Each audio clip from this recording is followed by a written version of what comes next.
Broadcasting from the underground command post, deep in the bowels of a hidden bunker, somewhere under the brick and steel of a nondescript building, we've once again made contact with our leader, Mark Levin. Hello, everybody. Mark Levin here. Our number, 877-381-3811, 877-381-3811. I'm here in the Florida bunker. I hope you got to watch Levin TV last night. I went deeply into North Korea, not knowing, of course, that there would be another ICBM, the most sophisticated of them all yet, fired off by North Korea. We'll get into that later.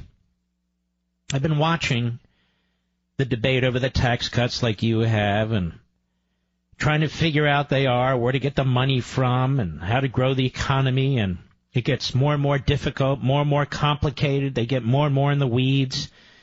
Then we watched today as Schumer and Pelosi did their drama queen act, in which they decided that they weren't going to sit down with the president to decide how to come up with even a temporary spending plan to prevent the government from shutting down, quote unquote. And as you and I know, it never shuts down.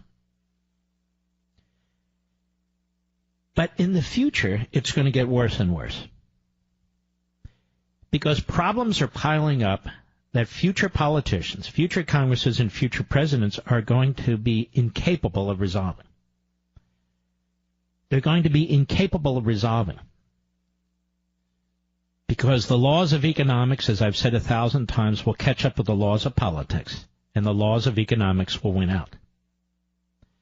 And just as demographic changes in this country over the last 10 to 15 years have made it impossible to address illegal immigration, to secure the border, and even high levels of legal immigration, it's made the politics almost impossible based on the mindset in Washington, D.C., as more and more states turn purple and then turn blue. So, too, when it comes to this massive debt that gets bigger and bigger and bigger. Bigger and bigger and bigger. And all we hear from Republicans and many of their pom-pom boys and girls is class warfare propaganda. And this is what it's going to come down to. Now, I want to thank the Daily Wire, Ben Shapiro's operation, which is an outstanding operation, and Spiridon Metatskis, who is a terrific young conservative, for writing a piece about me, and I'm not going to read it to you, on how I conduct this program, how I write my books, what I try to take, what I try to project in terms of thoughtful commentary and writings and so forth to advance conservative principles. Now, why do I advance conservative principles? Am I some kind of a goofball ideologue who's out of touch? No, because they're the only principles that can save us. Conservatism is about how we live our lives. It's not an ideology. It's an experience. It's principles based on human experience and rational thought. And there's less and less of that, which is why we're moving further and further away from it. And people come up with their own ideas. Populism, nationalism, progressivism, and all the rest of the isms. But this fight over the budget, these fights over tax cuts, which in the end will screw many of us, by the way, but these battles are going to become worse, more difficult, and even violent at times. I want to take a little time with you and chuck everything that I prepared for the program. 5 minutes before the program began, I said, you know what, I'm not going to waste your time and my time delving into what is on some of these websites. We can get into that later. But we allow ourselves to be driven by the agenda of the left, of the media, and others. And we shouldn't. We have big issues to address in this country. So I want to talk to you about this in a very intelligent way. In Plunder and Deceit, I write about this in chapter after chapter after chapter. George Mason University economics professor Dr. Walter Williams, always one of my favorites, rightly describes the underlying pathology driving the nation to economic and financial ruin as a moral problem. We've become an immoral people demanding that Congress forcibly use one American to serve the purposes of another. Deficits and runaway national debt are merely symptoms of that real problem. And as Williams states, nearly 75% of today's federal spending can be described as Congress taking the earnings of one American to give to another through thousands of handout programs such as farm subsidies, business bailouts, and welfare. And what I'm about to say tonight may upset some of you. Dr. Thomas Sowell, senior fellow at the Hoover Institute, Stanford University, notes that there was a time when the purpose of taxes was to pay the inevitable costs of government. To the political left, however, taxes have long been seen as a way to redistribute income and finance other social experiments based on liberal ideology. They're both right on. And I point out the consequences for the rising generation. This is what I call the young people. I don't like generation this and generation. Rising generation and future generations of the status immoral, politically expedient, and economically ruinous behavior and policies are unambiguous, as evidenced by statistic after statistic, which are mainly ignored, discounted, or excused by most of the media, academia, and, of course, governing statists. But there's no mistaking the eventual societal turmoil of these facts and figures portend. Evidence all Americans, and especially younger people, must heed. The nation's fiscal operating debt was $10.6 trillion on the day Barack Obama took office in January 2009.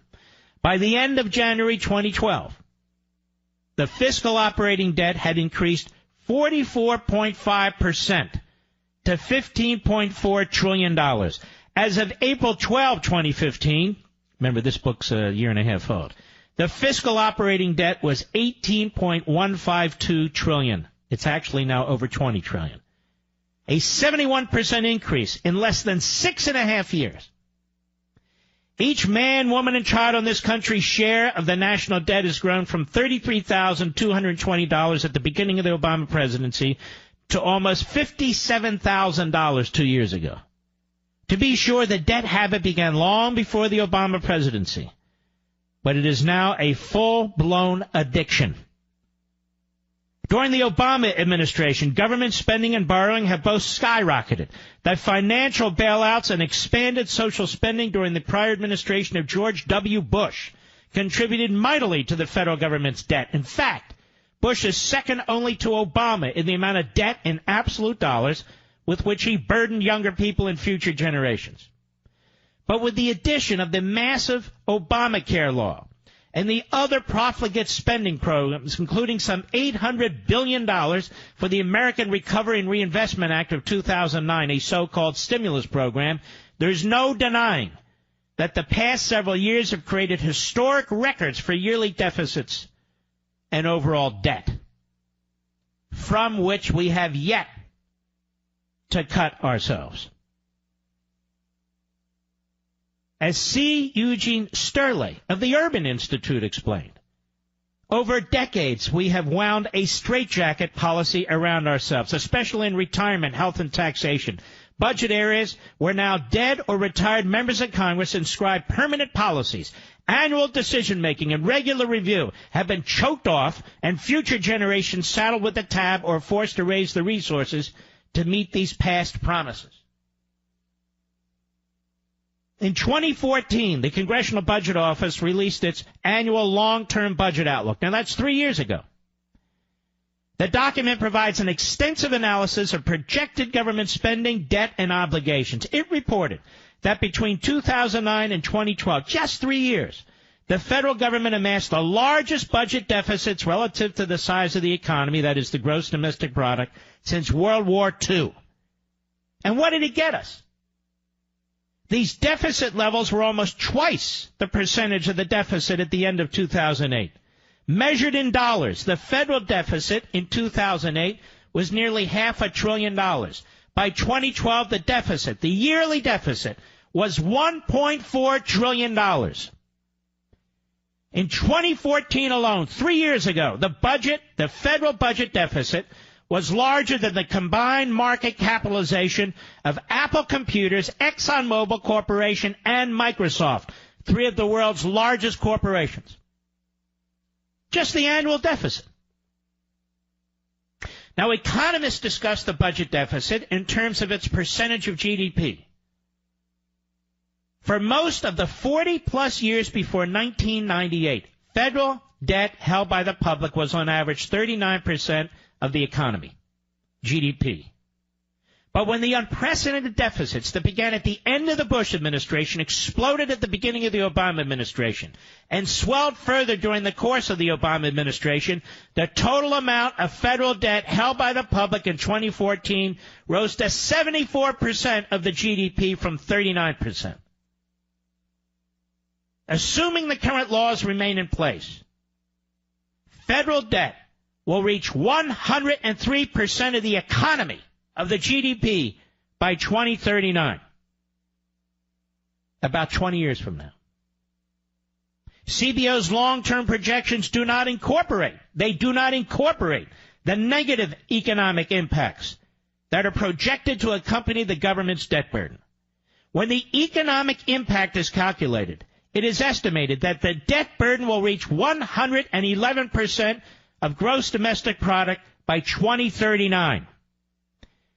That is, the debt burden, not just the debt, the burden will be so massive it will be hugely larger than all of the economy.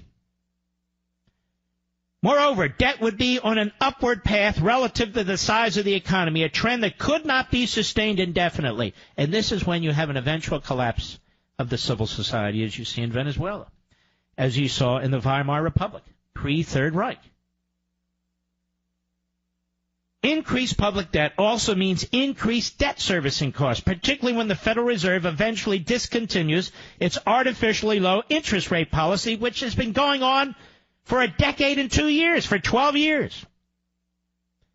When the feds start to raise interest rates, rising interest expenses to the Treasury is going to exacerbate the climb in the deficit, according to economist Michael Eglund of Action Economics. The increase in interest payments by the federal government will consume a still larger portion of the federal budget, thus increasing the gap between remaining revenues and government benefits and programs. Interest payments are expected to more than double relative to the size of the economy. The yearly deficit, the overall debt, the massive interest payments keep climbing. And you have people talking about free college, and you have people talking about single-payer health care, and you have people talking about a new trillion-dollar infrastructure program, and you have people talking about family leave programs, trillions and trillions and trillions that speed up the eventual destruction of our economy, and hence the civil society. No discussion whatsoever about what I'm talking about. None in terms of addressing it. Ever-increasing federal spending exacerbates the national debt problem. For most of the past 40 years, federal spending has averaged around 20.5% of gross domestic product. But in Obama's first year in office, federal spending spiked to 24.4% of GDP, the highest level since World War II. In both 2010 and 2011, expenditures were 23.4% of GDP.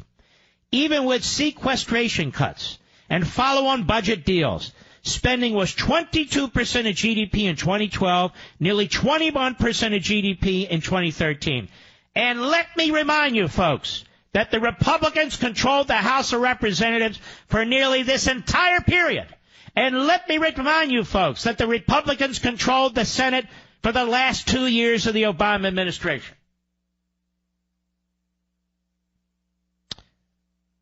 Now, some of you are going to be upset about what I'm about to say. But those of you who are on Social Security and Medicare, when they collapse, most of you will be unaffected because you won't be here anymore.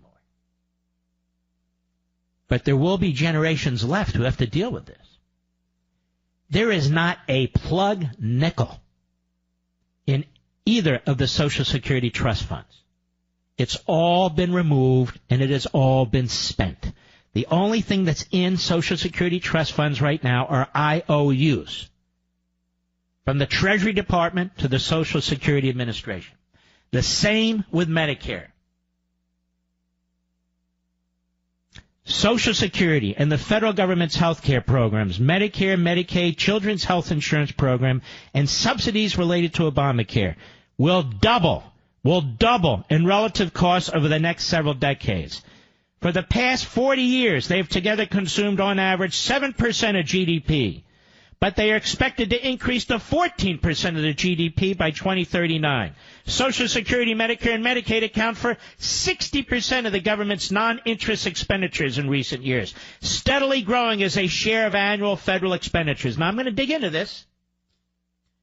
If it's too tough to take, I understand you'll go off and do something else. That's fine. But I need to deal with this. My conscience tells me I have to deal with this. While all the Mickey Mouse stuff's going on in Washington, all the Mickey Mouse stuff's going on in the media, I have to address this. We'll be right back. Mark Levin.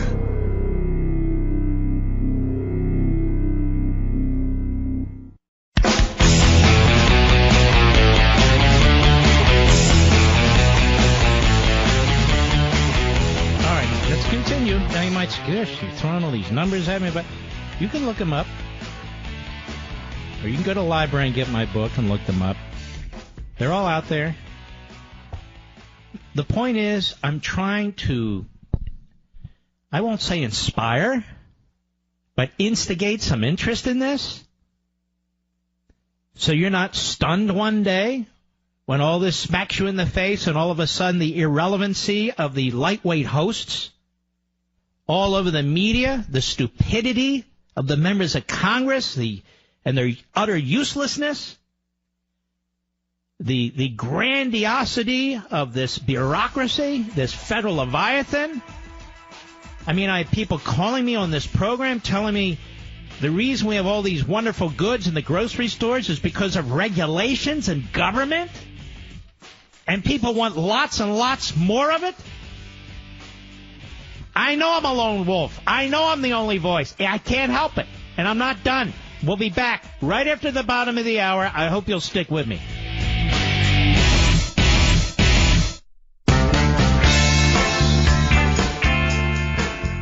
The Mark Levin Show, live and national at 877-381-3811.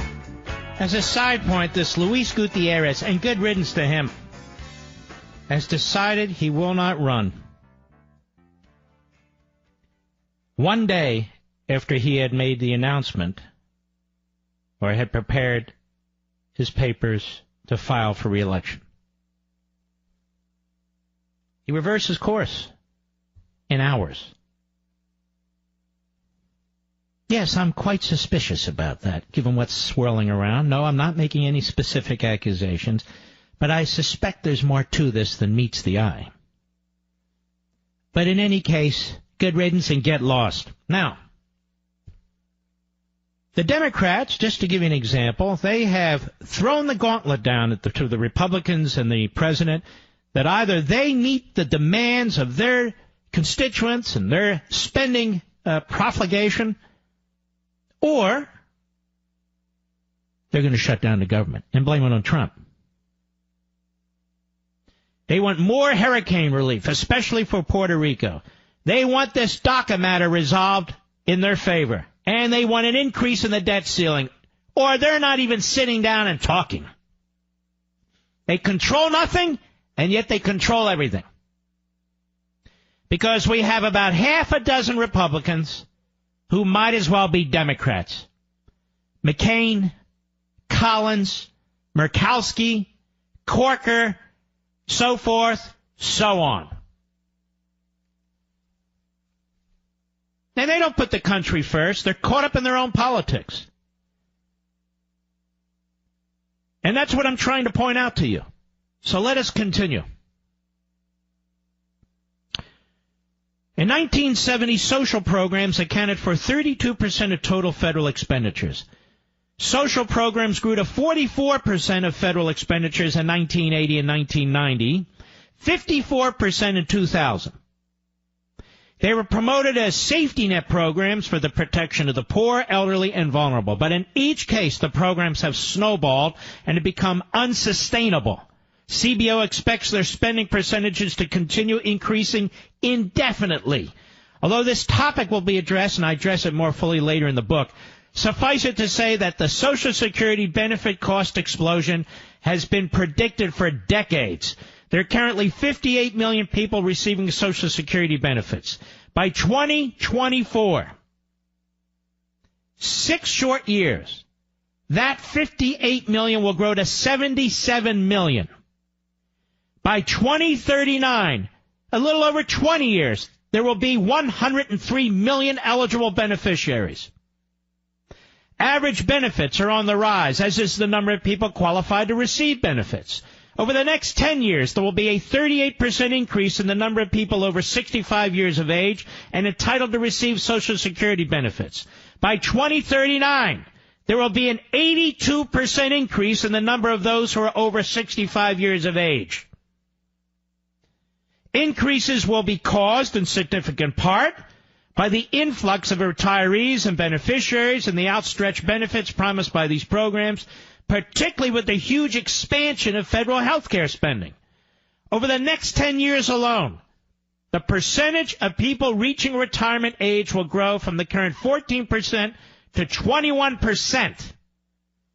Concurrently, the number of income-producing individuals will drop from 60% to 54% of the population.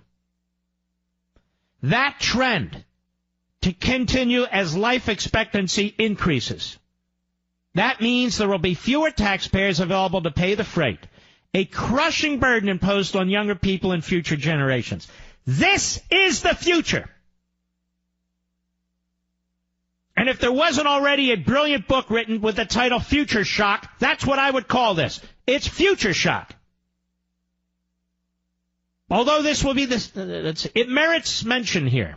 Federal spending on health care increased from 9.5% of GDP in 1985 to 16.2% of GDP in 2012. God knows what it is today. But CBO projects that based on current trends, the federal government's health care expenditures will mushroom to 22% of the GDP by 2039. Now, I want you to think about this. The debt's going to consume the economy. Federal expenditures on entitlements, like health care, will consume the economy. Student loans are going to consume the economy. They're coming at it from all directions. Now imagine being me and writing a book like this, going through all this research on weekends and late at night for a period of a year to 16 months. And I'm looking at this stuff, and I'm saying, I've got to write this. I got to write it fast. I have to write it well. I have to make it compelling. I have to tell my fellow citizens, there is cause for alarm. And then nobody gives a crap. In order to pay for these ballooning expenditures, payroll taxes will grow significantly over the same period of time. Yet another enormous weight dropped on the heads of the next generation and future generations. Not only is federal spending out of control, it is also inefficient and poorly monitored. Why am I going over this? Because nobody else is. A report issued by the Comptroller General of the United States disclosed that duplicative or overlapping federal spending programs exist in 132 areas, from teacher training to job training. Improper payments by 18 different federal departments in 2012, 5 years ago, cost the federal government a whopping $107 billion in 1 year. So bad is the federal government's management of its massive resources that the General Accountability Office found, that's the GAO, found the accuracy of most of its financial reporting suspect. In its latest audit of the federal government, the GAO concluded there are significant and material weaknesses in the accounting performed at all levels of the federal government. Among other things, this is just 5 years ago. It declared that the incompetence 1, hampers the federal government's ability to reliably report a significant portion of its assets, liabilities, costs, and other related information. 2, affects the federal government's ability to reliably measure the full cost as well as the financial and non-financial performance of certain programs and activities. 3, impairs the federal government's ability to adequately safeguard significant assets and properly record various transactions. And 4, hinders the federal government from having reliable financial information to operate in an efficient and effective manner. In addition to the 3 major impediments, the GAO identified other material weaknesses. These are the federal government's inability to, 1, determine the full extent to which improper payments occur and reasonably assure that appropriate actions are taken to reduce them. 2, identify and resolve information security controls deficiencies and manage information security risks on an ongoing basis. And 3, effectively manage its tax collection activities. In fact, get ready.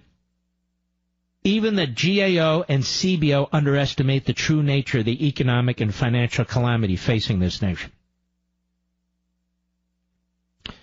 On February 25, 2015, 2.5 years ago, Boston University professor of economics, Dr. Lawrence Kotlikoff, testified before the Senate Budget Committee about, quote, America's fiscal insolvency is generational and generational consequences. He flatly stated that, quote, our country is broke. It's not broke in 75 years or 50 years or 25 or 10 years. It's broke today. I'm quoting him. Indeed, it may well be in worse fiscal shape than any developed country, including Greece. He condemned Congress for cooking the books. He said Congress's economically arbitrary decisions as to what to put on and what to keep off the books have not been innocent. Successive Congresses, whether dominated by Republicans or Democrats, have spent the post-war accumulating massive net fiscal obligations, virtually all of which have been kept off the books. Professor Kotlikoff explained that the real debt picture is far worse than the federal government admits.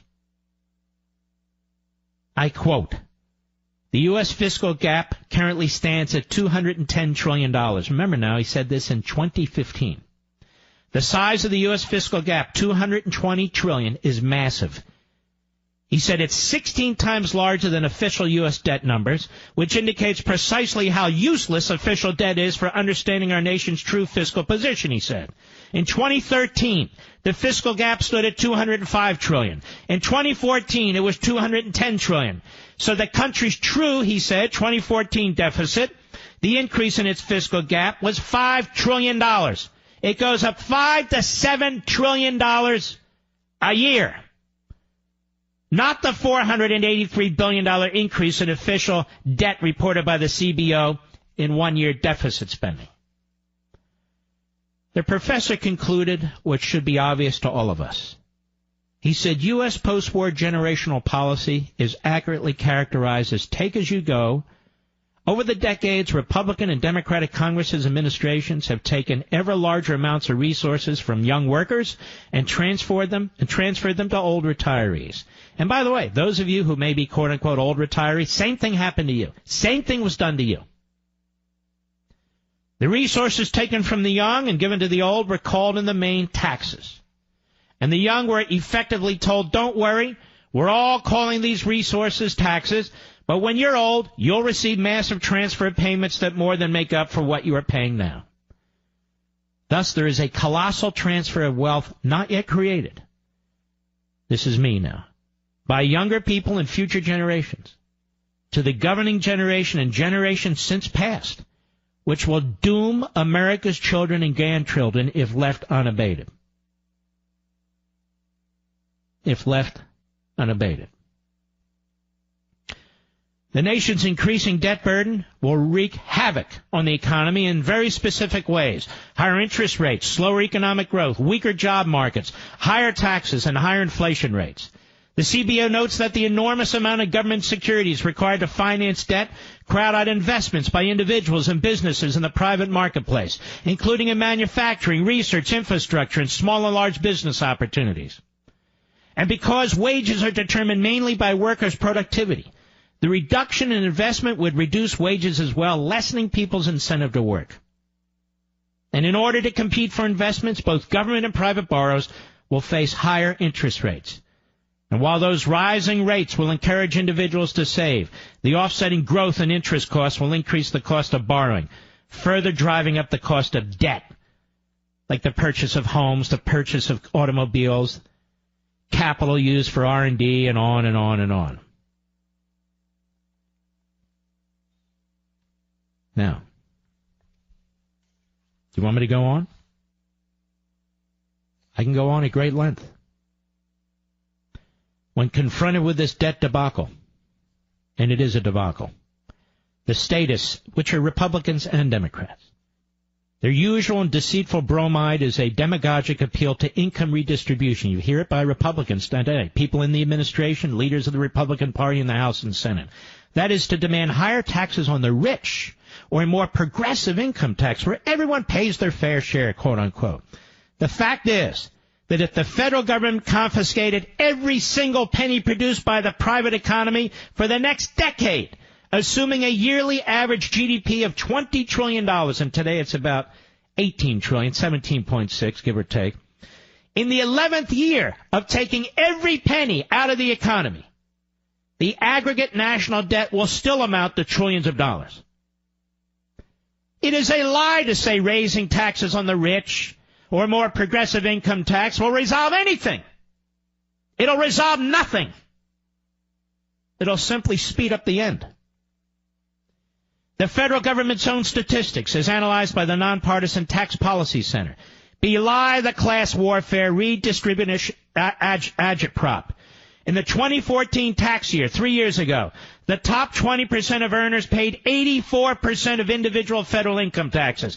And under Trump, McConnell, and Ryan, it'll be closer to 90%. The top 1% in 2014 of income earners paid nearly half of all the federal income taxes paid in the nation. The bottom 40% of earners paid no federal income taxes, and that's going to grow under Trump, McConnell, Ryan. Even more, they receive federal government subsidies, including the Earned Income Tax Credit, amounting to tens of billions of dollars. Ultimately, this is not merely about dreary, yet didactic statistics, but as Dr. Williams insisted, it's about morality. The devastating consequences of wealth redistribution, intergenerational thievery, massive federal spending, endless borrowing, and unimaginable debt accumulation on American society, and most particularly on the rising generation and future generations, are a travesty. Stealing from the future does not establish the utopia promised by the statists. Washington, in his farewell address, urged his fellow citizens to, quote, avoid the accumulation of debt not only by shunning occasions of expense, but by vigorous exertions to discharge the debts, not throwing upon posterity, a.k.a. your children, the burden which we ourselves ought to bear. I'll be right back. Mark Levin.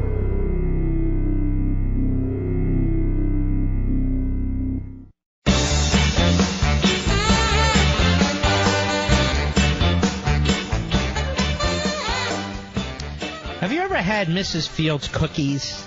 Not just cookies, but brownies and nibblers and so forth. We had them over Thanksgiving.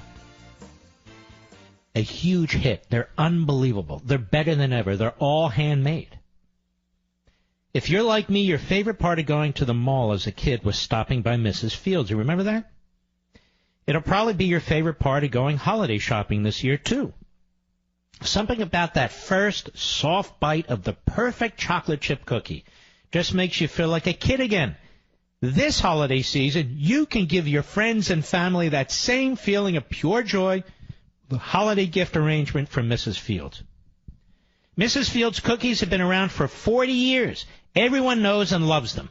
Remember the very first time you had one? It's like you finally knew what a chocolate chip cookie should taste like. They're so soft and chocolatey. Just thinking about those cookies makes my mouth water.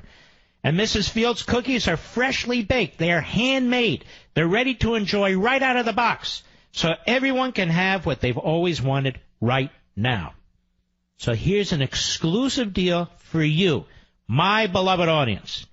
Go to mrsfields.com. Do this right now. mrsfields.com. Simple enough. Click on the microphone at the upper right-hand corner and enter my last name as the code. That's Levin, Levin, and you'll get 25% off Mrs. Fields' best-selling Peace, Love, and Cookies tin. You get Nibbler. You can hear my mouth is watering. You get Nibbler's bite-sized cookies, brownie bites, and a heck of a lot more.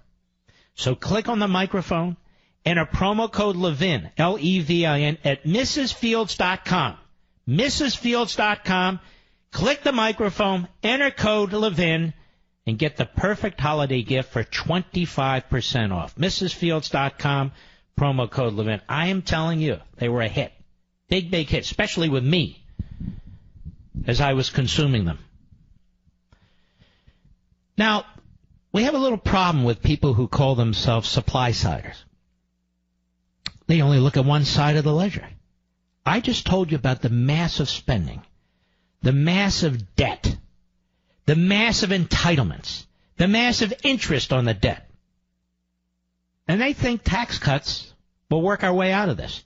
I'm all for slashing corporate tax rates. I'm all for slashing individual tax rates to grow the economy so some of that money can be used to contribute toward debt reduction. But none of the money is used towards debt reduction. All the money is spent and then some. And then some. And then some. And then some more. I'll be right back.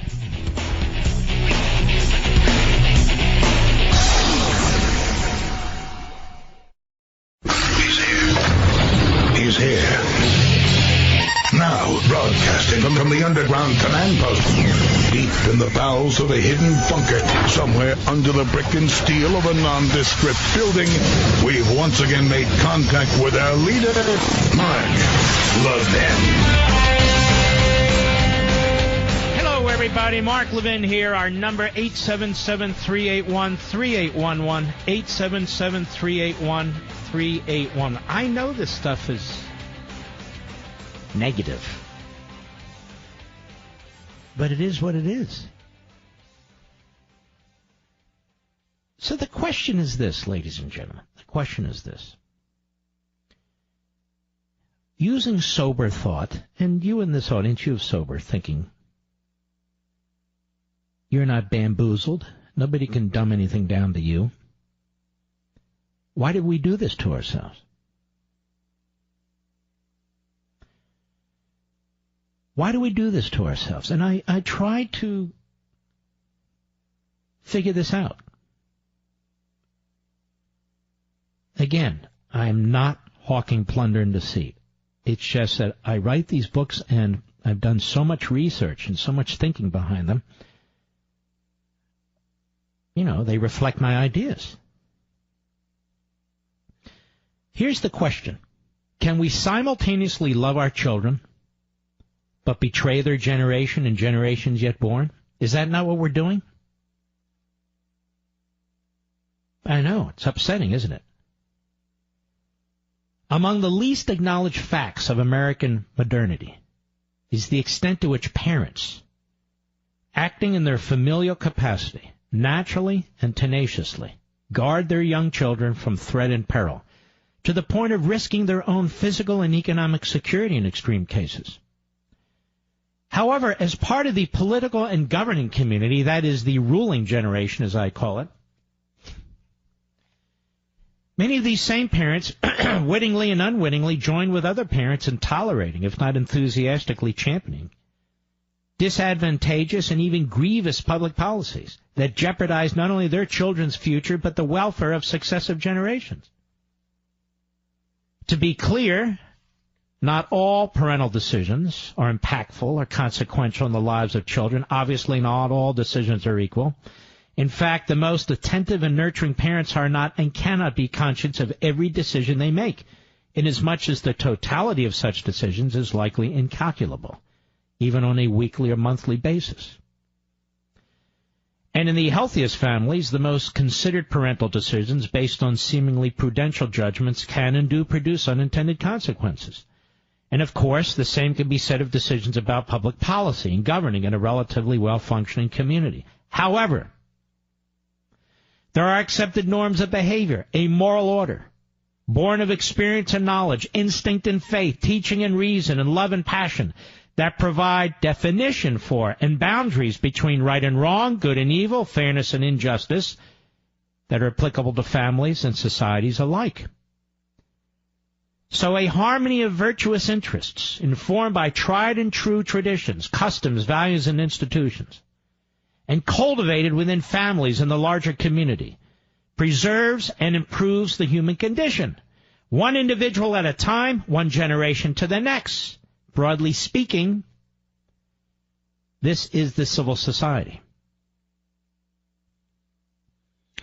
You've heard people talk about Edmund Burke. You've heard me talk about Edmund Burke. Well, there's a reason people talk about Edmund Burke, because he was so profound, among others. He was a political thinker who was born in Ireland, moved to England, became a prominent statesman in the 18th century. He explained that the civil society relies on an intergenerational continuum of the past, the living, and the unborn. Mark, what the hell does this have to do with it? It has to do with everything. I had a wonderful discussion today with an ambassador friend of mine. And we were talking about America and other things. American exceptionalism, American greatness. Where does this come from? He wrote, Burke did, that as the end of such a partnership cannot be obtained in many generations, it becomes a partnership not only between those who are living, but between those who are dead and those who are to be born. In other words, we have an obligation to past generations, as well as we do future generations. In fact, Burke went further, warning that those who forsake the intergenerational continuum condemn themselves, their children, and future generations to a grim existence. He wrote, one of the first and most leading principles on which the Commonwealth and the laws are consecrated is lest the temporary, listen please, lest the temporary possessors and life renters in it, unmindful of what they have received from their ancestors, or of what is due to their posterity, should act if they were the entire masters, which, of course, is the base of a progressivism, that they should not think it among their rights to cut off the entail or commit waste on the inheritance by destroying at their pleasure the whole original fabric of society, hazarding to leave to those who come after them a ruin instead of a habitation, and teaching these successors as little to respect their contrivances as they had themselves respected the institutions of their forefathers. Is this not the mindset of the modern statist, a.k.a. progressive? History confirms Burke's observation. To enhance the moral order as parents nurturing their children, yet to abandon the moral order as members of the ruling generation, thereby contributing to predictably deleterious public policies with prospectively calamitous outcomes, is a decadence that leads to unstable and potentially oppressive or even tyrannical conditions, which in the end degrade and disassemble the civil society and consume their children's generation and generations beyond. Who the hell wrote that? I did. Reformation and recovery may be possible, but difficult and complicated, and typically only after the exaction of an enormous human toll. Now, why did Burke write what he wrote? Burke's commentary was motivated by his reflections on the decade-long French Revolution and his revulsion at the anarchy and horror it unleashed. In the ensuing more than 2 centuries, and up to this very moment, the world has witnessed even worse, much worse. This is not to say that all instances of civil and societal dislocation take the form of bloody revolution or civil war. Obviously, there are varying pathologies peculiar to particular doctrines, cultures, governing systems, and so on. There are also differing events and circumstances, some building over time and others descending more abruptly, that contribute to the character of the discontinuity. But violence is the ultimate exposure, is it not? Before Burke, Charles de Montesquieu, a French philosopher whose life predated the American Revolution but who was hugely influential in the Constitution's framers. He also wrote, of the disastrous aftermath of the civil society's abandonment. This has everything to do with the debt. This has everything to do with taxes. This has everything to do with public policy in Congress and the presidency and what's going on in this country. That's why I'm taking the time to go through this with you. At great risk, by the way, because a lot of people are tuning out. They want to hear, issue after issue, fast, hot, sex, go, go, go, go. Well, no, we're going to slow down today.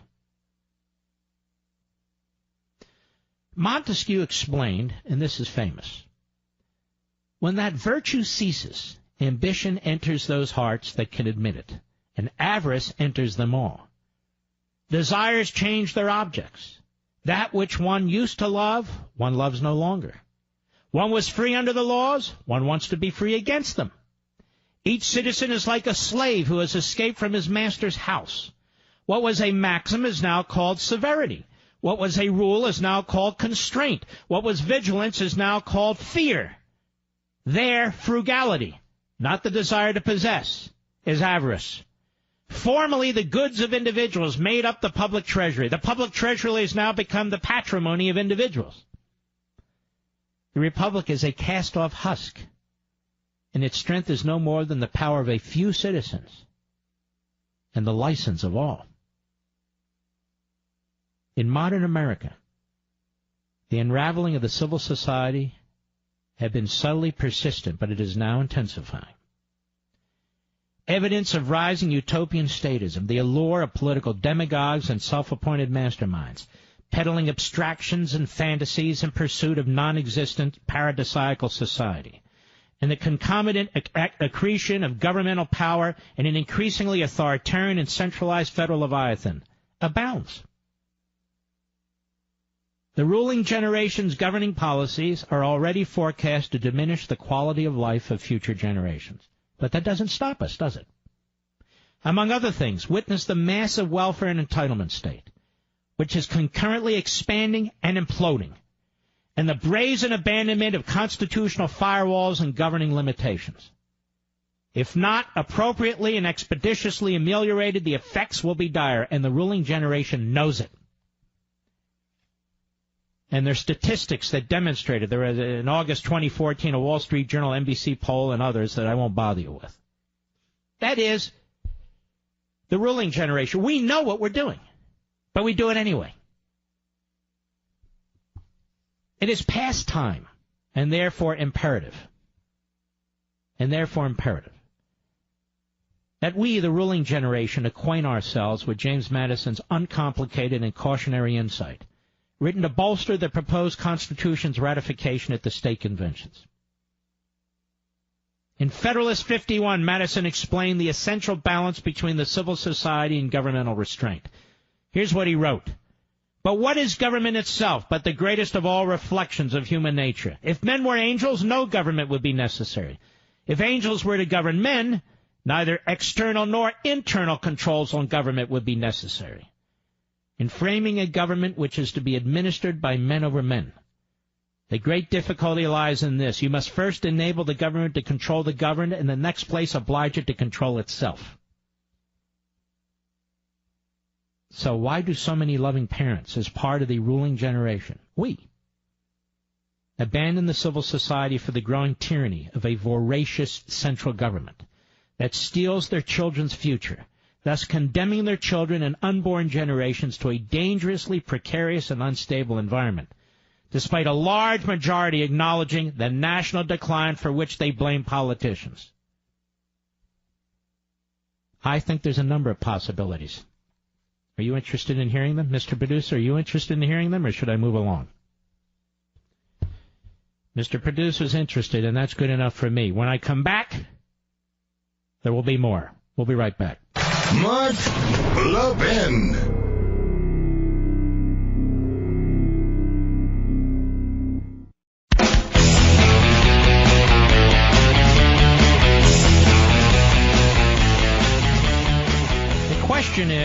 Why do so many loving parents abandon the civil society for the growing tyranny of a voracious central government that is going to destroy their children's future and condemn their children and unborn generations to bleakness, acknowledging the national decline for which they blame politicians?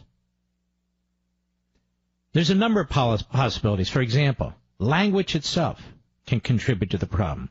The words generation, ruling generation, future generations could be imprecise. They can be thought of as merely theoretical, conceptual, unreal. So the growth of numerous offshoots intended to provide context and clarification, baby boomers, Generation X, millennials, Generation Z, etc. It's not my purpose to get into every one of these. But there are differences relating to various age groups, some big, others inconsequential, just as there are similarities and shared interests. It's also true of individuals generally. More to the point, parents are constantly thinking about and talking about their own children and interacting with them in their everyday lives. Obviously, children are flesh and blood, and their existence and condition are reality. Given that the future is not the here and now, and future generations are images or ideas of an amorphous group or groups of strangers, born and unborn, parents can delude themselves that their own children's immediate welfare, which they work to protect and improve, can be detached from the well-being of future generations. I'm not a psychologist, but this psychology also makes it easier for parents, as part of the current ruling generation, to downplay or ignore the longer-term and broader ruinous effects of contemporary public policies and reject any personal role or responsibility in contributing to them. It is a contradiction that usually originates with governing elites and statists who relentlessly reinforce and encourage it. They self-righteously advocate public policies that obligate future generations' labor and resources to their own real and perceived benefit, empowering governmental abuse via social engineering and economic depredation. They disguise the delinquency as compassionate and premised on good intentions, often insisting that their objectives will improve the prospects of those who most severely are burdened by them, the children. Also, the mastermind's tactics are disarming, if not seductive. Where utopianism is advanced through gradualism, as it is in our country, it can deceive an unsuspecting population, which is largely content and passive. It is sold as reforming and improving the existing society's imperfections and weaknesses without imperiling its basic nature. And under these conditions, it is mostly ignored, dismissed, or tolerated by much of the citizenry and celebrated by some. Transformation is deemed innocuous, well-intentioned, perhaps constructive, but not a dangerous trespass on fundamental liberties. Now, not all parents are downplaying or disregarding the soaring costs and heavy burdens of scores of public policies on their children and future generations. Many of us are acutely aware of the gathering storm of societal and economic disorder. We wish to do something about it. But the difficulty lies in not knowing how to effectively influence the omnipresence and complexity of massive governing enterprises that are less Republican and more autocratic. The masterminds and their flatterers are progressively immune to regular democratic processes and pressures, such as elections and citizen lobbying, unless, of course, the electoral results and policy demands comport with their own governing objectives. Otherwise, they have an escalating preference for rule by administrative regulation, executive decree, and judicial fiat, as the ends justifies the means. Many have themselves become entrapped in economically unsustainable governmental schemes, in which they are beneficiaries of and reliant on public programs, such as unfunded entitlements and pensions, to which they have contributed significantly into supposed trust funds and around which they have organized their retirement years. They also find self-deluding solace in the politically expedient and deceitful representations by the elites, which dismiss evidence of their own diversion and depletion of trust funds and its overall maladministration as the invention of doomsayers and scaremongers. And I go on and I go on to try and figure this out. But what I'm trying to get across to you now in the first half of this program, in an hour and a half, these issues are not going to go away. They're complex. They're becoming increasingly difficult and complicated. Much of this cannot anymore be resolved in any political environment. We have demagogues galore in both parties who tell us not only to ignore this, but that we can create new entitlements, new spending programs, borrow more money, continue to raise the debt ceiling as they congratulate themselves on the little things. I'll be right back.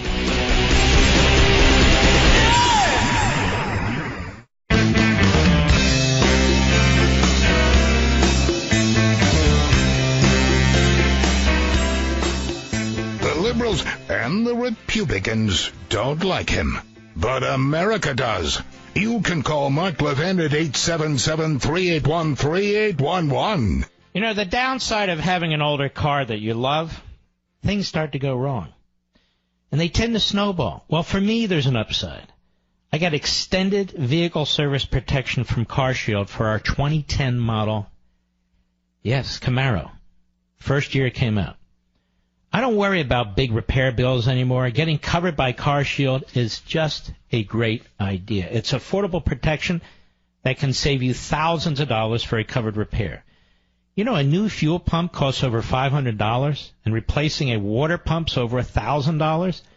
CarShield even has plans that cover your car's computer, GPS, electronics, and a lot more. CarShield's the ultimate in extended vehicle coverage, and they get your favorite mechanic or dealership paid directly. Sign up today and get 24/7 roadside assistance and a rental car while yours is in the shop. Save yourself from high repair bills. Get covered by CarShield like I did before something goes wrong. Call 800-CAR-6100, mention code Levin, or visit carshield.com. Use code Levin to save 10% right now. That's 800-CAR-6100, mention code Levin, or visit carshield.com and use code LEVIN, Levin, to save 10%.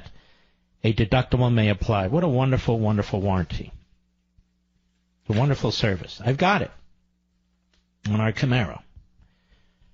Well, I've done a lot of talking. I could do a lot more. I could talk about the student debt, student loan debt. We can get into that and other things too. I'm trying to bring reality to what is a circus. I feel I have a microphone and millions of people who are listening, and hence a responsibility that while all this other nonsense is going on, and all these guests are on TV and radio, and all these so-called experts from prior administrations or future administrations, and a guy that worked at the Fed, another guy who worked on this committee, another one who worked on that administration, go on and on and on about so. You need to know where the country is headed. I know I'm a voice in the wilderness. That's the way it is. I don't care. It is plunder and deceit. It is exploitation of the next generation and generations beyond, and they will not be able to come up for air. It's going to become an impossibility. It's not chiseled in granite. It's not chiseled in tablets, ladies and gentlemen, that the American society will live in perpetuity. Rome lived over 500 years. It doesn't exist anymore. That is the Roman Empire, the Roman government. The society is gone. Athens before it, gone. Europe, in my view, is essentially gone, or it will be soon enough. You can see little examples of collapsing societies. You can begin to see little examples in our own country, within some cities and states. What happens when an economy collapses? Well, of course, the rule of law collapses too. More and more you can see federal judges, members of Congress, presidents, more and more bureaucrats themselves, insisting on operating outside the constitutional order. The bigger the government gets, the more ubiquitous it gets, the more resources it gets, the less it has to spend, the more it has to borrow. The more it seeks to control, the more that is out of control. The more it seeks to provide, the less we have. That's because you're destroying, through politicians and bureaucrats and their ideological intelligentsia, you are destroying what they cannot create. A healthy, vibrant, civil society where individuals, for the most part, make decisions on their own, where individuals, for the most part, plan their own economies, that is, their budgets, their food menu, their this and the rest. The bureaucrat, the politician, their ideological intelligentsia reject it. They are control freaks. They are power hungry. This is the nature of progressivism. The other day I said, I believe it was yesterday, look around. Look around you. See the benefits of liberty, capitalism, private property rights, the market system, competition, wealth creation, profits. Look around you. You happen to have been born into the most prosperous, spectacular society mankind has ever known. You could have been born in North Korea. By chance, you could have been born in Cuba and still be there. You could have been born in Venezuela and still be there. You could have been born perhaps at a different time and place, in Stalin's Russia, in Mao's China. There is hell on earth today and there was hell on earth before, but you were born in America. You were blessed. I don't know why me and I don't know why you, but we are and were blessed. We're here. It is crucial that we understand why this is the most fabulous society on the face of the earth. It's the most fabulous society Earth has ever known. It's crucial that we understand our belief system, our values, our principles. It's crucial that we defend our institutions and our traditions and our customs.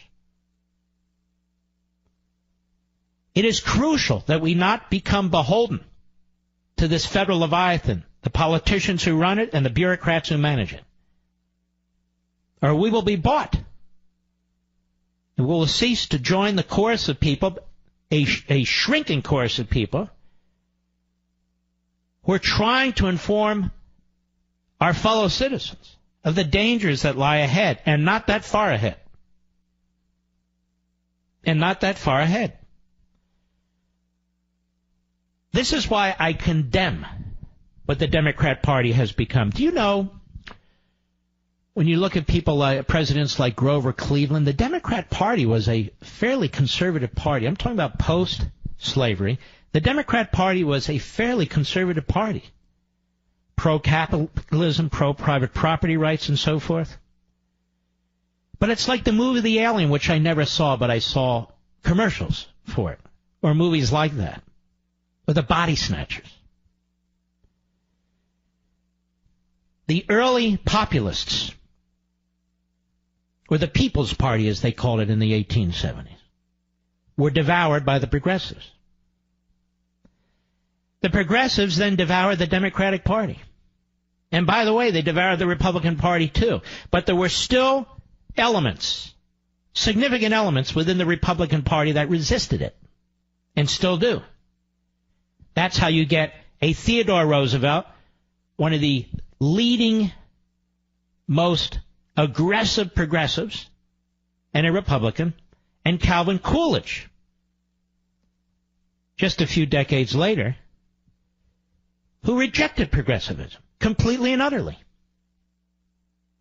That is why you have a Susan Collins who is really quite diabolical. She is a progressive who runs under the Republican banner, and yet is more powerful than any Democrat in the United States Senate in thwarting any aspect of a conservative agenda, because she's the tail that wags the 52 majority, the slim majority of Republicans in the Senate. And there's 2 or 3 or 4 of them that know it. And what does she always fight for? More government, more Medicaid, more Obamacare. In many ways, she is a political saboteur, which is exactly why the Democrats and the media, all progressives, continue to promote her and protect her and champion her. And from time to time, McCain serves that role, and they do the same for him. And from time to time, Murkowski-Velasquez serves that role, and they do the same for her. And from time to time, Corker plays that role, and they do the same for him, because they know it only takes a few to sabotage the many.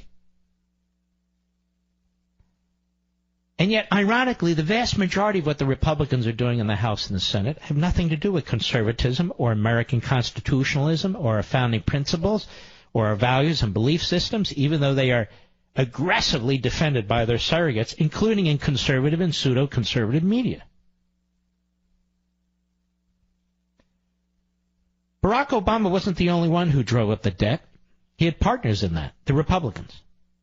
He had partners in that. The Wall Street Journal editorial page. Every time the debt ceiling comes up, they start trashing the Tea Party and trashing conservatives. And others.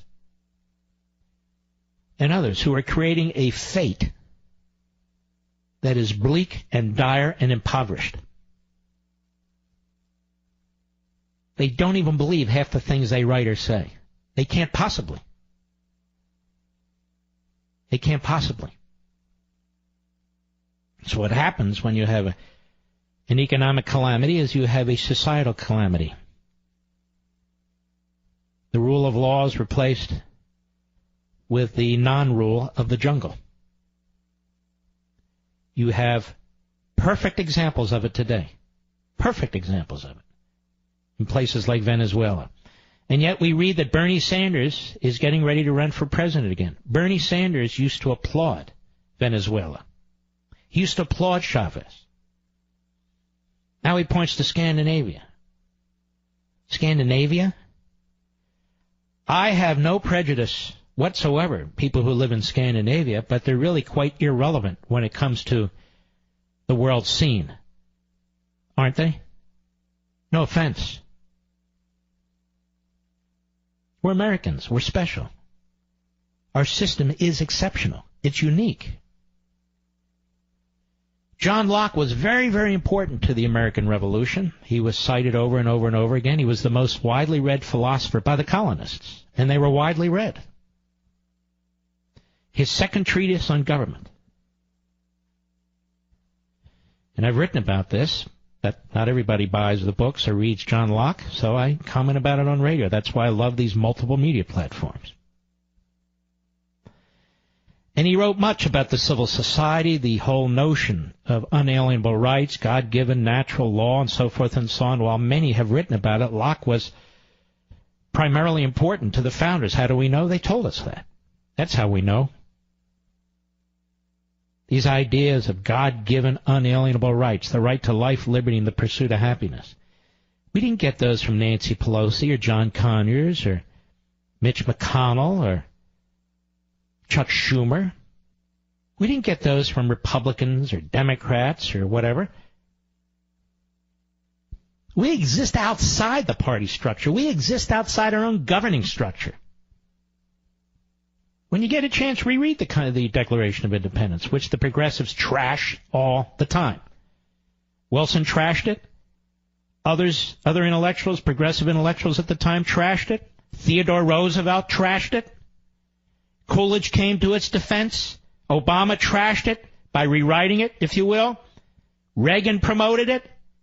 That's the battle right there of who we are and what we believe. All right, I know I'm getting far afield. I'll be right back. Mark Levin.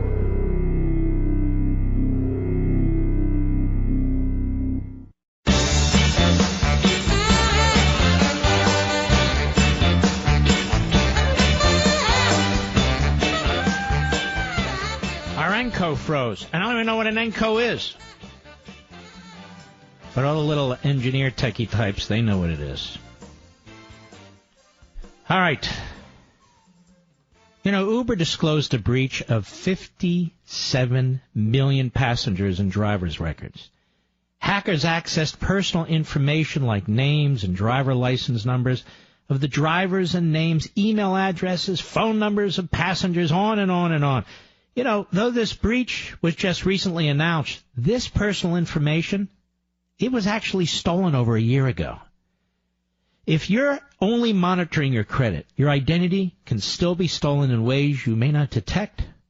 Good thing there's LifeLock. LifeLock detects a wide range of identity threats you may miss by just monitoring your credit, like someone stealing from your 401k or committing a crime in your name.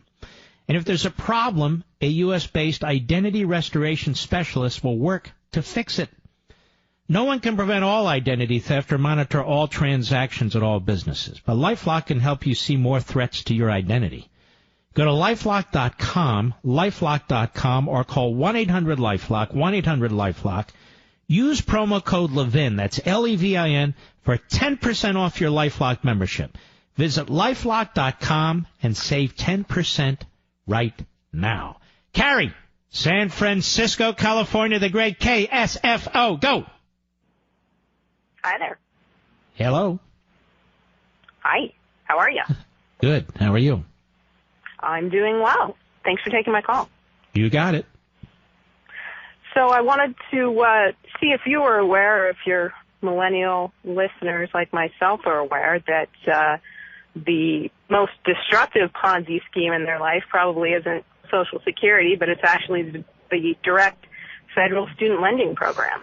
Mm-hmm. Yes, the government nationalized it under Barack Obama, too. The taxpayer is now on the hook for every penny. Absolutely, and they're on the hook for every penny regardless of whether or not the students or their parents repay those loans, because the dirty open secret that you can verify by looking at any of the annual reports online from DOE is that they took earmarks out of U.S. bond auctions to make these loans in the first place. They borrowed the money to make the loans to parents and students. All of that 1.3 or 1.6 trillion now is already counted in that 20 trillion national debt. But when you repay the Department of Education, they take that money, 55 billion I think they're getting a year now. They turn around, they give it to the general fund of the U.S. Treasury where the Congress spends it, but not one penny on paying down that sovereign debt that funded the loans. Mm-hmm. And that, my friends, is a huge problem. Yeah, it sounds like it to me.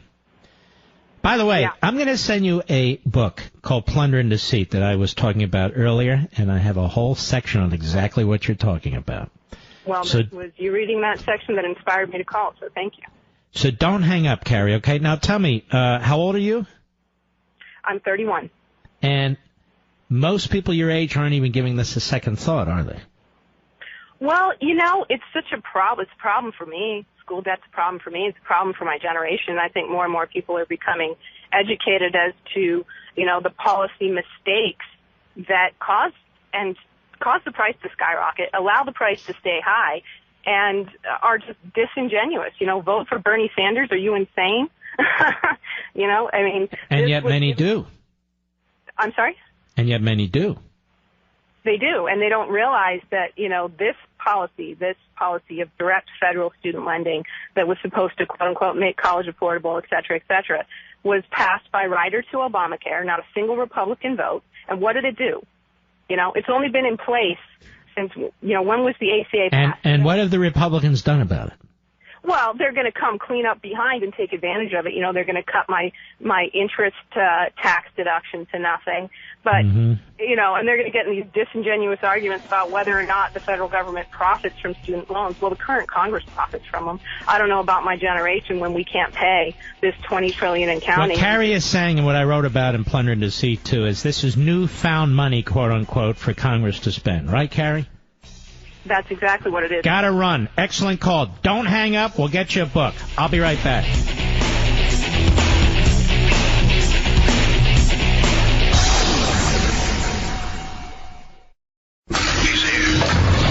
He's here.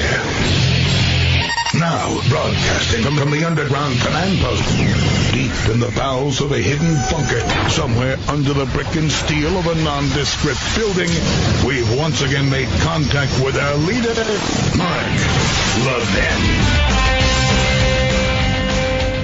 Hello, everybody. Mark Levin here. Our number, 877-381-3811, 877-381-3811. What to do about North Korea? Is my idea so stupid? I'm just asking you the truth here. To take the same general policy ideas, actually the same general actions that Reagan took to defeat the Soviet Union in order to contain North Korea. And in order to contain North Korea, you must contain China.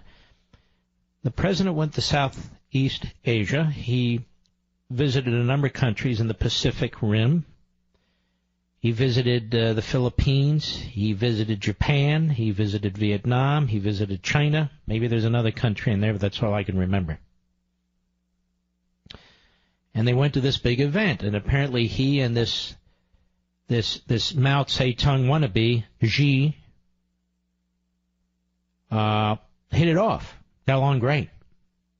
And today, of course, with the new relationship we have with China, now that we're chums with the president of China, who is stealing our technology, building up military, grabbing control over the South China Sea, and all kinds of cool stuff.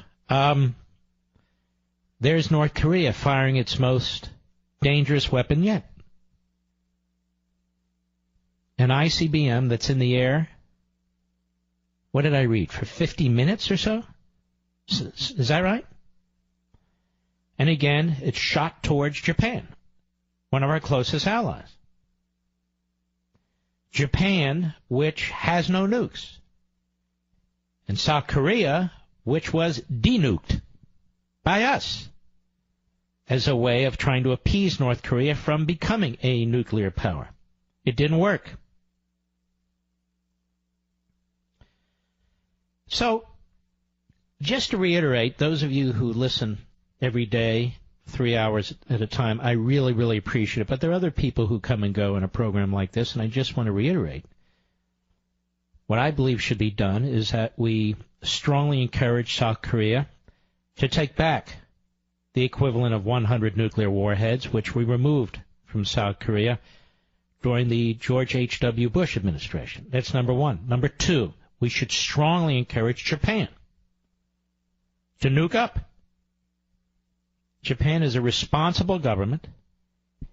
It is a parliamentary system of sorts. It is a close ally. And nuclear weapons in the hands of the inbred Kim Jong fat boy in North Korea, that's a threat. Nuclear weapons in Japan, that's not a threat. That's number two. Number three, we must build up our military. And the President of the United States said today, correctly, we need more funds for our military. You know, one night, after the holidays when we can all focus on this, I think I'm going to really get into what's been happening to the United States military. It has been absolutely appalling. And it's leaving us vulnerable in this country and in other places around the world. It's leaving us vulnerable. And it is very dangerous for the men and women who serve. The number of jet fighters that have been going down, the number of ships that have been crashing one into the other, the truncated training that takes place now, the cannibalization of weapons, that is, of jets to jets, of ships to ships. I mean, it's ridiculous. I just spent 2 hours explaining how we're spending like drunken Marxists. And the one area that's taking it in the neck is the military. We don't have a military-industrial complex in this country, something Ike feared in the 50s. It's not the 50s. We have a welfare-industrial complex in this country. That's what's completely out of control. Subsidies, entitlements, direct payments, whatever.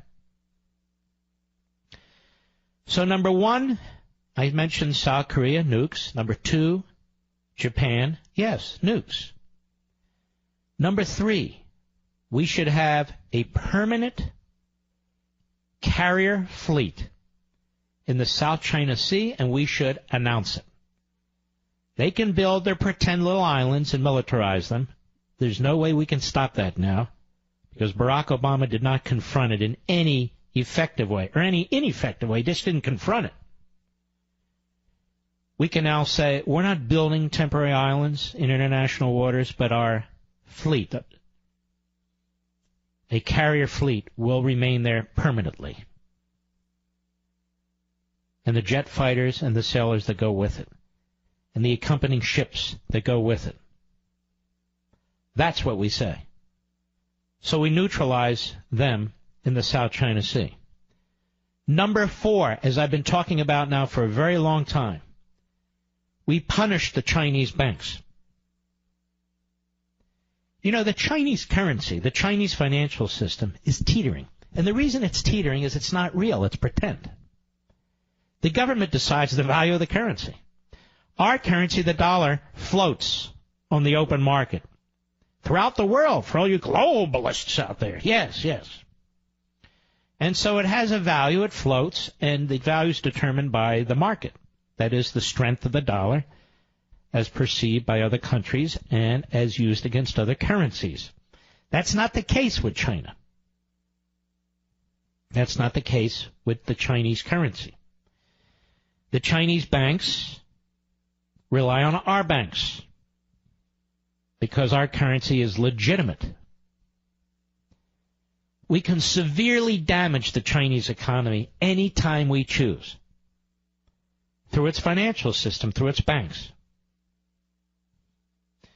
And in my humble opinion, we should make it clear to Xi, the Mao/Stalin of China now, that that's exactly what we're going to do. That we've asked him politely enough, we've cajoled him, we've done everything we can to get him to cut them off, and he's not cutting off North Korea. Well, look at this. He didn't send them coal this month. They're sending him plenty of stuff through the black markets. They're allowing their corporations and their other businesses to work through the black market. If China didn't want anything passing over the border between China and North Korea, it wouldn't be passing over the border or through the border with China and North Korea. But it does. China continues to prop up North Korea, as does Russia. As does Russia. All the Code Pink Republicans out there, you don't hear them anymore talking up Putin, do you, Mr. Producer? Oh, yeah, all the Code Pink nationalist Republicans out there talking up Putin. Well, he's not so bad. He's awful. He's always been awful. He's another one. He's in Syria. He's in Iran. He's in North Korea. And we can punish him, too, by unleashing our energy production. We would destroy what's left of the Russian economy, and it ain't much, given how much they pour into their military as well and how much he, among others, steal from the people of Russia. I'm not saying go to war. You don't have to go to war. Do we go to war with the Soviet Union to destroy it? But back to China. China and North Korea are attached at the hip. North Korea is a puppet state of China. It is a satellite state. China likes the fact that North Korea has given us hell, and Japan, and South Korea, and distracting us. China likes the fact that we have 3 carrier fleets and at least 1 nuclear sub sitting out there off North Korea, while China's involved in other stuff in other parts of the world. China likes that. As they steal our technology, as they have committed one act of cyber warfare after another against us, and they have. And they as well as the Russians. But the myopic, obsessive focus only on the Russians to the exclusion of the Chinese is a huge mistake. They're both tapping into our databases to gather information and steal technology in order to build up not their societies but their militaries. This is what I think needs to be done. I'm not a general. I'm not a foreign policy or national security trained expert, but I do know history. Older history, modern history. And modern history tells me that China would take a very serious second look at what it's doing if it knew that South Korea and Japan were going to have nukes, if it knew that it was a matter of permanent American military policy to have a fleet in the South China Sea, not temporary to deal just with North Korea, but permanent to deal with them, and that we were unleashing our massive economic power and financial power that exists as of this moment against its economic and financial power, where it wouldn't stand a chance. Our economy is 5 times the size of China's economy, 4.5 times the size of China's economy. Anyway, for what it's worth, I'll be right back. Mark Levin.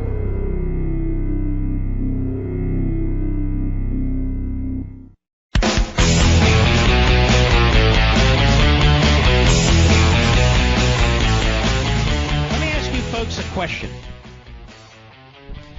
The Democrats are now saying, we're going to shut down the government unless DACA, the unconstitutional DACA that Obama put in place, isn't enshrined statutorily. Do you think for 1 second, if they thought the quote-unquote dreamers would vote 3/4 or 60% Republican, that they would be throwing down the gauntlet, willing to shut down the government for DACA? Of course not. Of course not. They insist that the debt ceiling be increased, or they'll shut down the government. Now, the irony there is if you don't increase the debt ceiling, the government is shut down.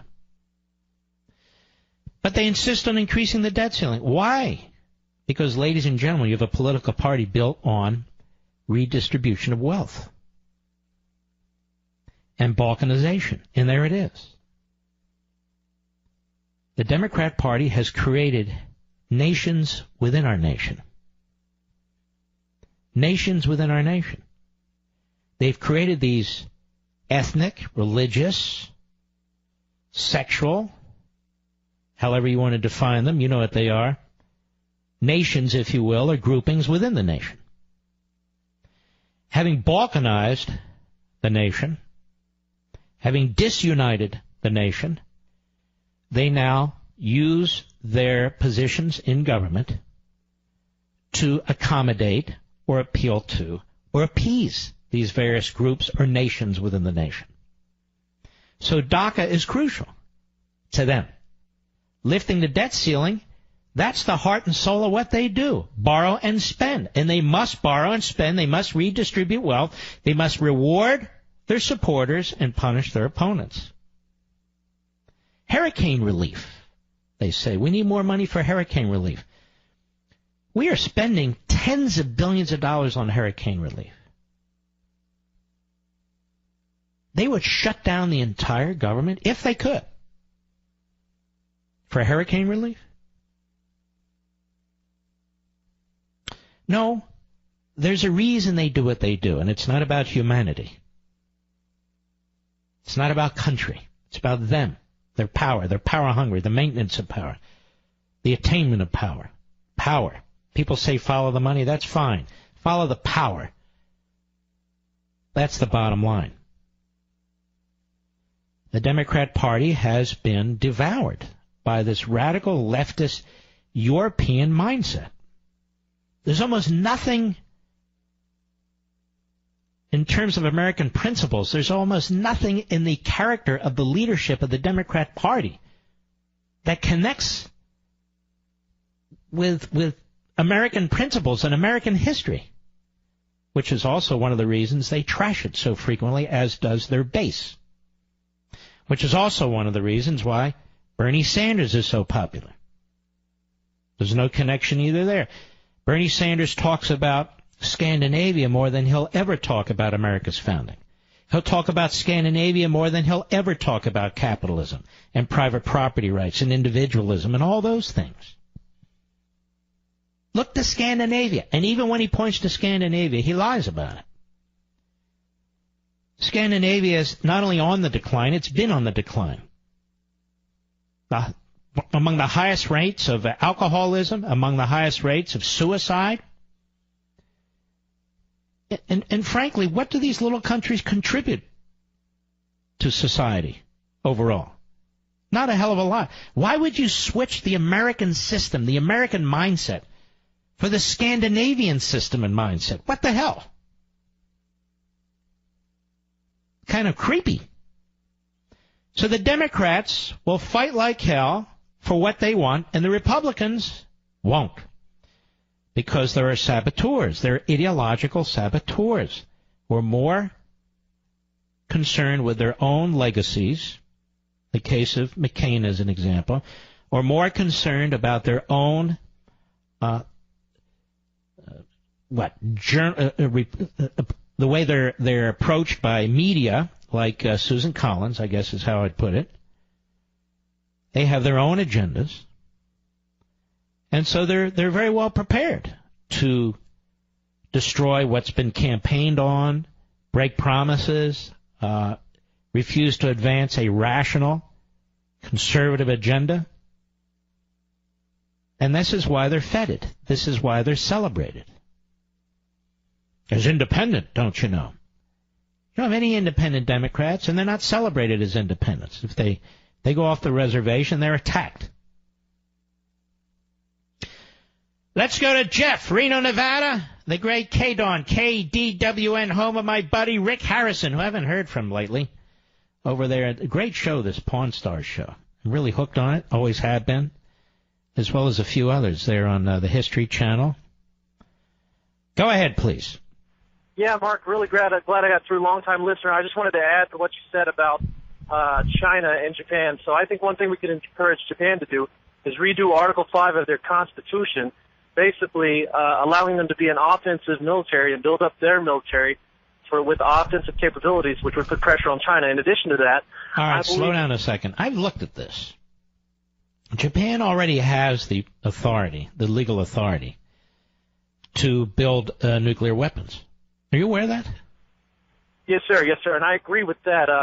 But I mean a conventional offensive military, one that says if they wanted to, they could go out and touch China or North Korea without having been attacked first. Mm-hmm. Well, I'm certainly not opposed to that. But I just want to be abundantly clear. Japan has the legal authority and the industrial capacity to nuke up. It already has that ability. All right, Jeff, I appreciate your call very much. Ladies and gentlemen, I shall return.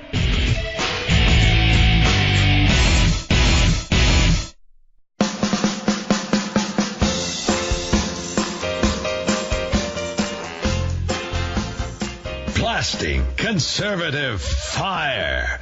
The Mark Levin Show. Call in now at 877-381-3811. You know, getting a good night's sleep is easier said than done, especially if you hear a noise downstairs. Now, what do you do in that situation? You could turn on all the lights and keep watch, sleep with one eye open, or you can rest easy, knowing that your home and family are protected with Simply Safe. Each Simply Safe system is a complete security arsenal with motion sensors, glass break sensors, entry sensors, and a high-definition security camera. You'll have everything you need to keep your family safe. Order Simply Safe online in minutes. Have it on your doorstep this week and set it up under an hour. No tools, no hard wiring. Just open the box, plug it in. Just open the box, plug it in, and you'll be protected with professional home security.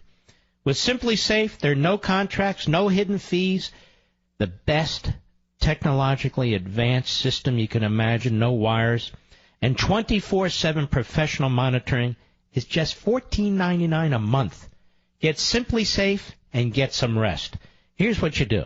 Go to simplysafemark.com and get a special 10% discount when you order today.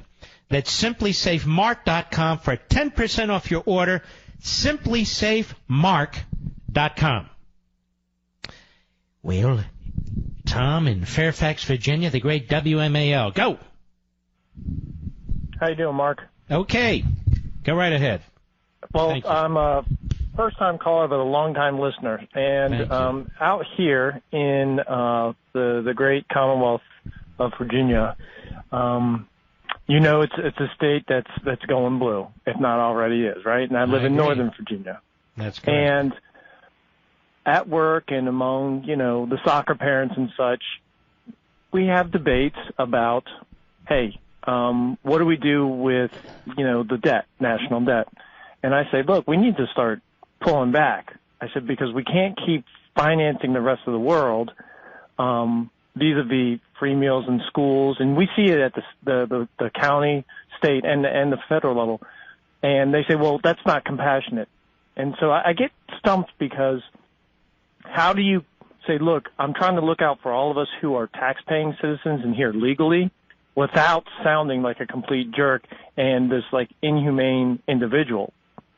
When actually I'm being very humane because I'm looking out for the person across from me who's disagreeing. Well, I think the way I would put it is I would say, meaning you, I'm the one looking out for the younger people in this country.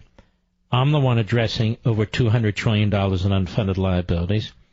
I'm the one questioning our generation's rape of the United States Treasury, massive debt, so much so that we can't even keep track of it.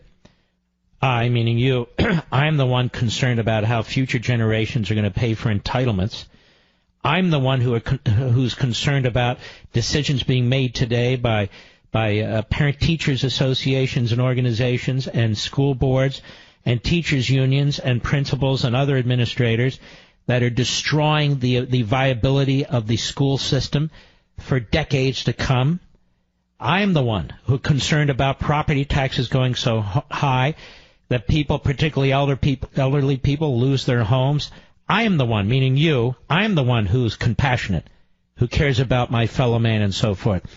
If people are hungry, we have a massive food stamp program. If people need medical care, we have a massive Medicaid program. If people need housing assistance, we've got more programs and departments to help with housing assistance than I can shake a stick at. We're not talking about helping the very, very poor anymore. We're talking about massive redistribution of wealth where everybody's subsidized for something. Billionaires, millionaires, the middle class, everybody's subsidized for something, which means economic calamity down the road. That's what I would say. It took me 3 minutes. That's it. Got it. Well, thank you very much. I'm going to send you a copy of Plunder and Deceit, too. All the information's in there, so don't hang up, Tom, okay? Well, Mark, Merry Christmas, Happy Hanukkah, and keep doing what you're doing, and I'll keep listening and watching you. You too, my brother. If we were only talking about these things, school lunch programs and so forth, we wouldn't be going broke. But notice they had to destroy the healthcare system. Destroy the healthcare system. Why did they do that? Why did they destroy the healthcare system?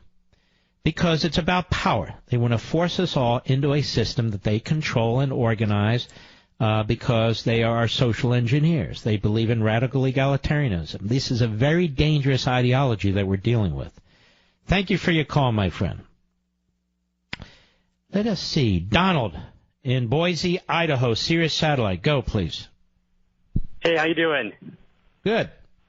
Hey, so you were talking a little bit earlier about McCain, Hillary, them, how they've gone off these rampages, so to speak, on power of control. But the issue that we run into as America isn't the fact that our By the way, I don't think I even mentioned Hillary tonight, but I wouldn't disagree with you. No, you said McCain, but, Hillary's right there with them. But the issue that, at least I've seen from my experience with America, isn't that our representatives are corrupt, but we as the people are ignorant. We don't do our research. We don't fact check our representatives. So when they say, well, how do you know the people are ignorant as opposed to the people like the way things are going? Think about it for a second. People get benefits without consequence because the consequences are shoved off on someone else or shoved off into the future. It's a pretty cool thing when you can live out a Ponzi scheme and you're being told, you're doing it and you're actually voting for people who are compassionate, who are promoting it, I think a lot of people aren't ignorant. I think a lot of people are living for the day. And they don't give a damn about anybody else. What? But I see where you're coming from, but when you look at, like, voter turnout, you see massive amount of voters turn out for national elections, even though the actual laws and regulations and statutes that go and affect people the most readily are those of your local elections. And you have very minimum turnout for local mayor, county commissioners, and such government, where the rules that they put in actually affect more people. Well, they don't affect more people. It's not. It depends on what they're doing. They affect the people in their community. There's no question about it. But, for instance, your town had nothing to do with Obamacare. Your town has nothing to do with the for the open border south of the border. So it just depends. I'm not in favor of government abuse at any level. But thank you for your call, sir. Let us go to Ray, Long Island, the great WABC. Go. Hey, Mark, great delivery on your part there, but I'm wondering, why don't we just look at the human aspect of it, the humane aspect? We don't know. The majority of the people in the world don't want war. Why should we start arming everybody? People like shooting off their cannons. It's ridiculous. We got to stop this person. We have to stop the war thing, and we just need peace, overall peace. What the hell are you talking about?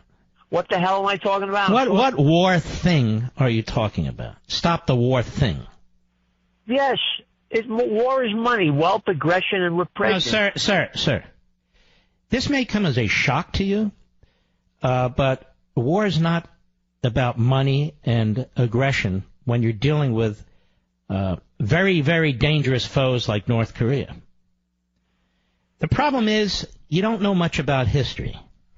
Your mindset was the mindset of the isolationists prior to World War II, and that resulted in the rise of these dictators who created havoc. You may remember World War II. Maybe you read a little bit about it. Maybe you had a comic book that taught you a few things about it.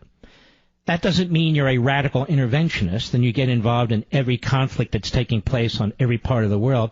But when you have a country that is acquiring and has acquired now nuclear weapons and the capacity to hit the United States, that's threatening to kill our president, threatening to hit our cities, you see, sir, to come across like you with bumper sticker statements that I'm for peace. You're not for peace. You're a schmuck.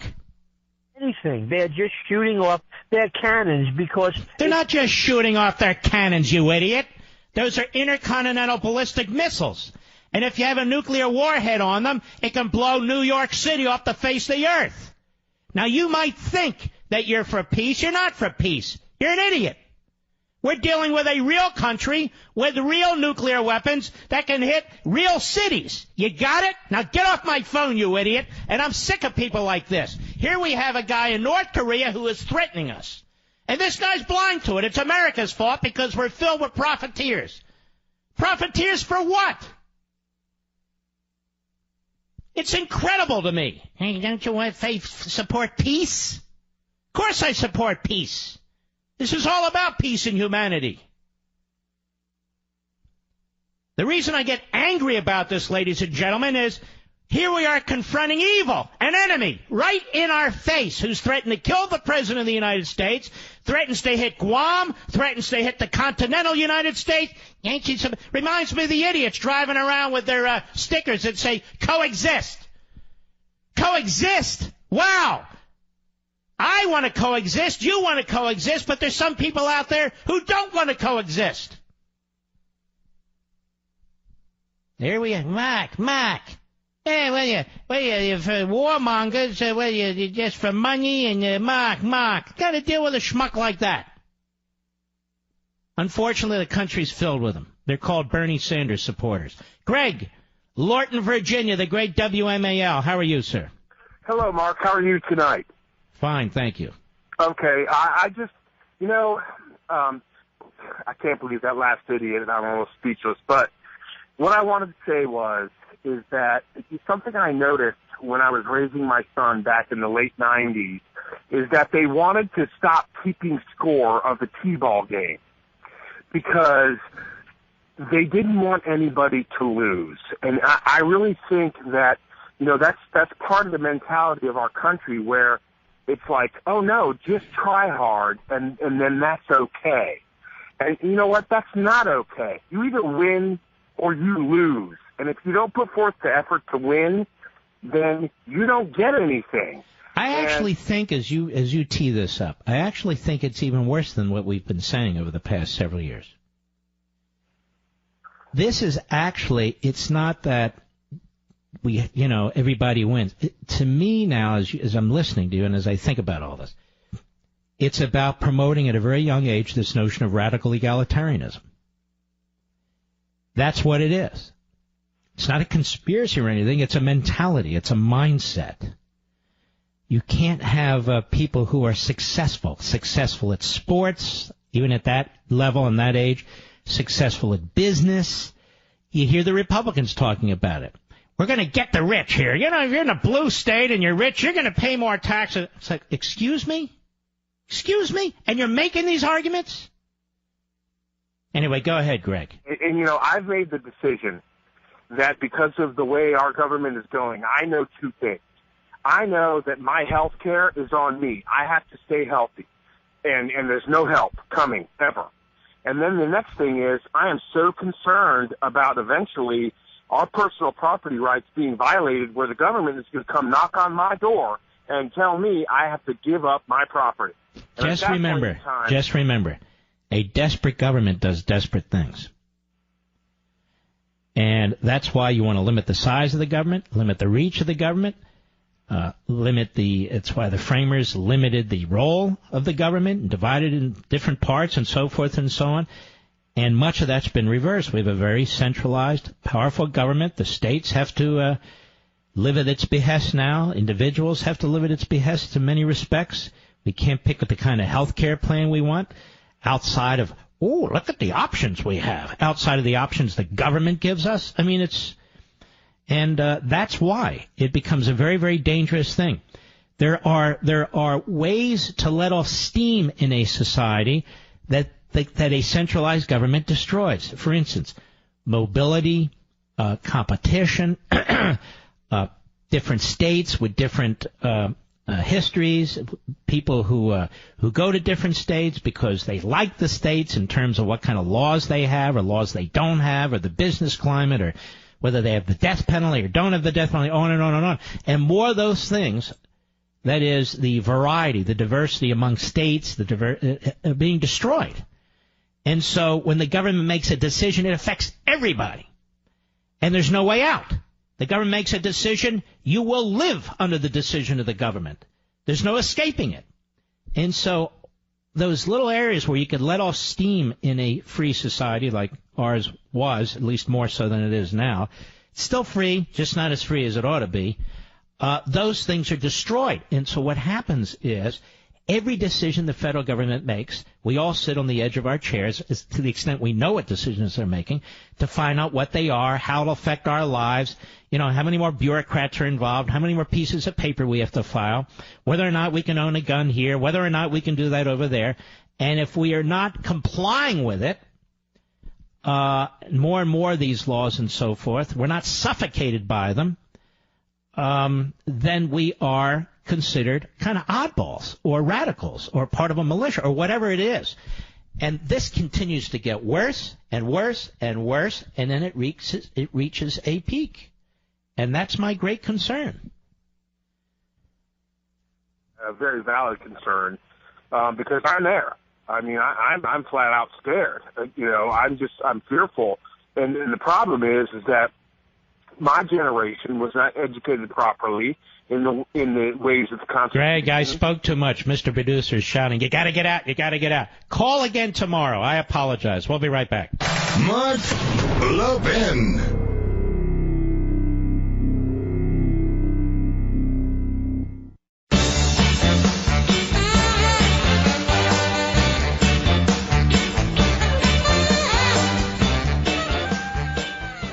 Wow, this is big. I have a fabulous deal for you from my friends at Blindster.com. That's BlindsterTer.com. Ready? Right now, for Cyber Monday, you get 50% off your entire order. But you better hurry because the sale ends this week. This week. They sent me free samples first and made it so easy to measure and install. You know, I recently placed an order for Blindster for plantation shutters.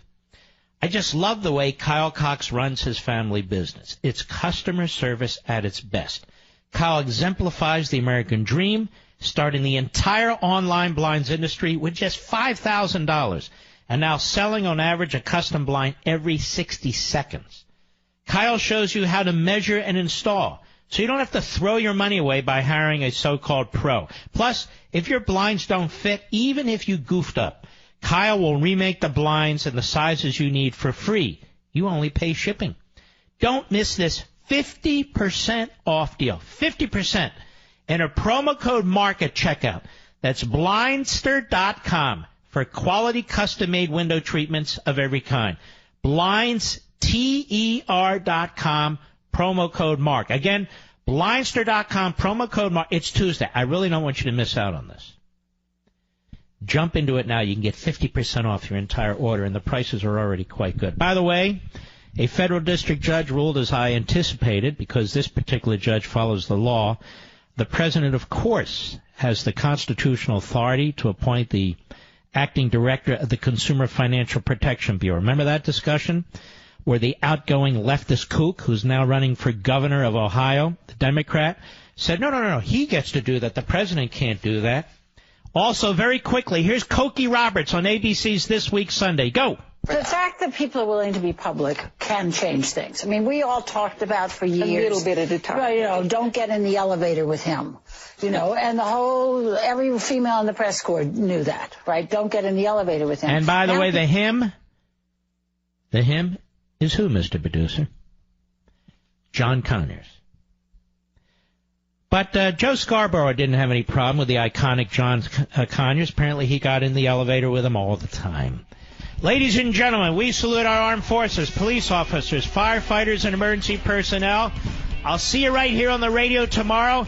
We'll have a brand new Levin TV for you tomorrow night as well. God bless. Thanks for listening. I really appreciate it. See you tomorrow.